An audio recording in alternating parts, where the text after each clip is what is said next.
It's late, and there's a message waiting on your phone. It isn't bad news. Someone you've been seeing is driving out to their parents' place next weekend, and they want you there. You open the thread to reply. You don't type anything. You back out of the thread. An hour later, you do it again. And nothing's gone wrong. You don't resent this person.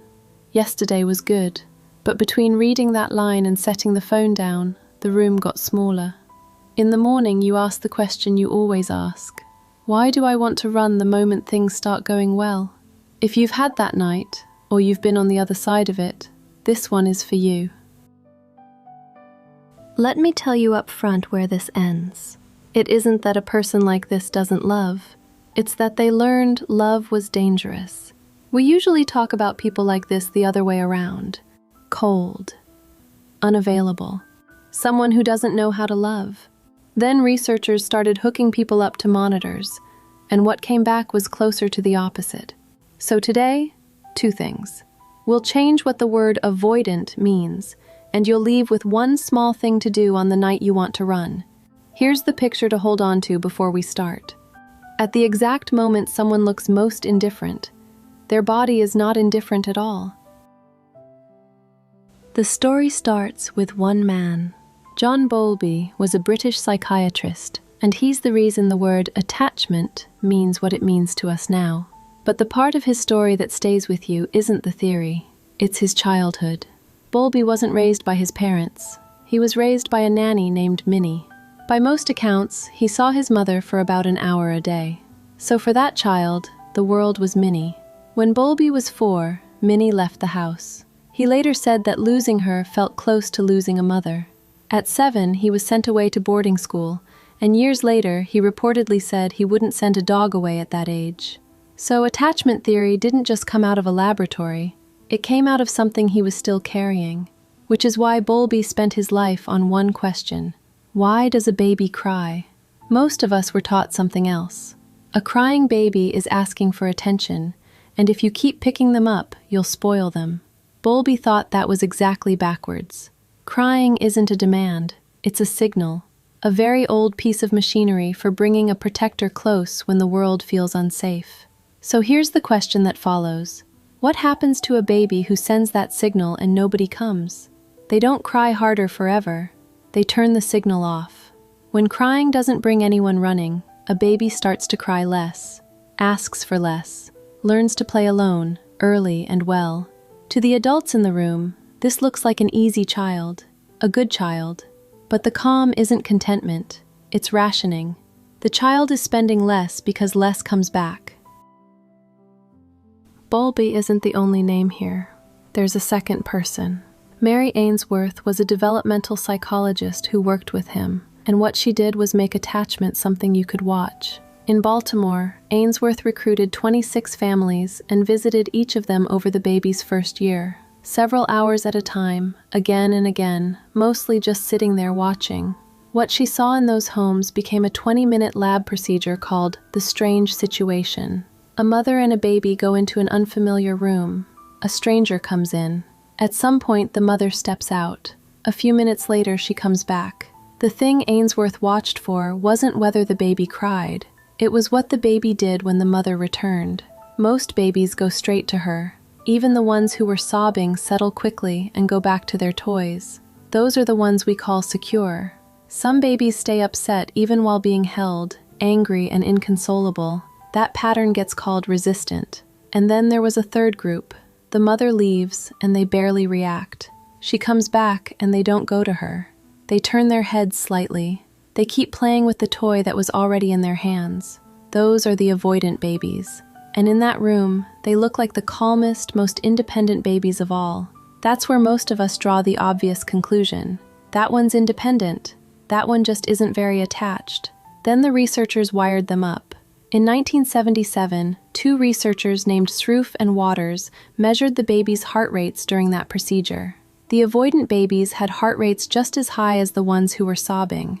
Remember, these are the quiet babies, the ones who never went to the door. And the rates didn't come down. No settling, even after the mother came back. The surface was quiet. Underneath, nothing was quiet. Cortisol studies from those same years pointed the same way. Later findings have been mixed though, so I won't lean on that one too hard. But all of that is still about babies. The question we actually care about comes next. What happens when that baby grows up? In 1992, the psychologists Dozier and Kobach sat college students down for an interview about their parents. While they talked, the researchers were tracking the faintest trace of sweat on their hands, a measure called skin conductance, which climbs when you tense up. Partway through, the interviewer asked them to remember being separated from a parent, being rejected, being frightened, and at exactly those points, some people's readings jumped well above their baseline. Here's what those same people were saying out loud. Their relationship with their parents had been a very good one. Then the interviewer asked what exactly had been good about it, and they couldn't come up with anything. And they didn't see what any of it had to do with who they are now. Out loud, everything was fine. Underneath, the alarm was still going off. They aren't lying. That's the part worth sitting with. They believe the calm answer they're giving. Researchers call this a deactivating strategy. You turn the attachment system down so it hurts less. It's efficient. The trouble is that there's no separate dial for each feeling. You reach for the one marked fear, turn it down, and longing goes down with it. And none of this stays inside an interview room. 6 years later, Fraley and Shaver tried something much simpler. They stood in an airport and watched couples say goodbye. The clinging, the walk to the gate, the crying, all of it shows up in adults too. But the more avoidant someone is, the less of it you see. You can't tell from a departure gate whether they actually hurt less. Set that beside the other findings though, and it looks less like an absence of pain. It looks more like the part that shows pain is the part that went quiet. A few misreadings worth heading off here. First, avoidant isn't a label stamped on your personality. It isn't a zodiac sign. Researchers themselves have moved away from sorting people into boxes.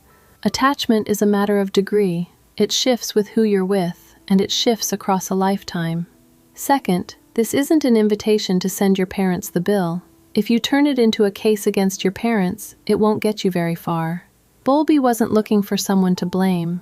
He was after something you can actually use. He wanted you to be able to hear what your own body is telling you right now. Third, this language becomes something else entirely the moment you aim it at another person. You're just avoidant isn't understanding. It's a weapon with better vocabulary. That's exactly where a label like this gets dangerous.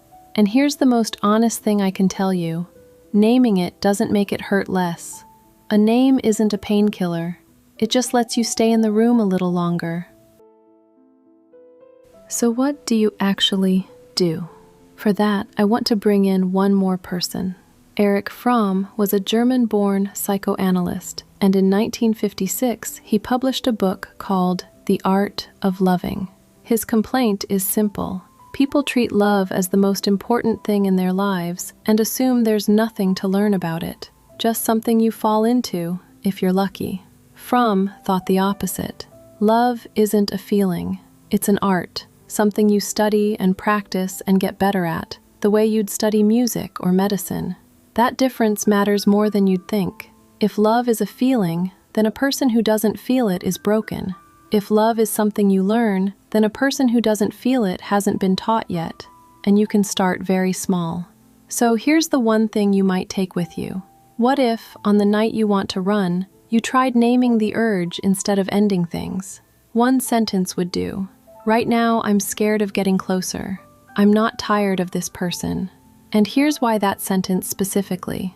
What a deactivating strategy does best is swap a feeling for a verdict. Fear, left unnamed, jumps straight to a conclusion. This isn't right. I'm just someone who does better alone. Those two lines don't sound like feelings when they hit you. They sound like verdicts, which makes them very easy to act on. Naming it puts the feeling back where it started, before it turned into a verdict, and that buys you a day before you decide. Without that day, avoidance decides for you. Back to that night. The message is still sitting there, and you still haven't answered. Nothing I've said here writes that reply for you. But maybe one thing is different now. Before you put the phone down, you could name what's happening in your body. And then the question changes. Not, am I someone who can love? But, what haven't I learned yet? That's where the word avoidant belongs too. Not as a diagnosis, as a name for something you haven't been taught yet. Fromm opens his book with a question. This is how I'd put it. Is love an art? Then it requires knowledge and effort. Thank you for staying with me all the way here. It isn't you I'm running from. It's the getting close.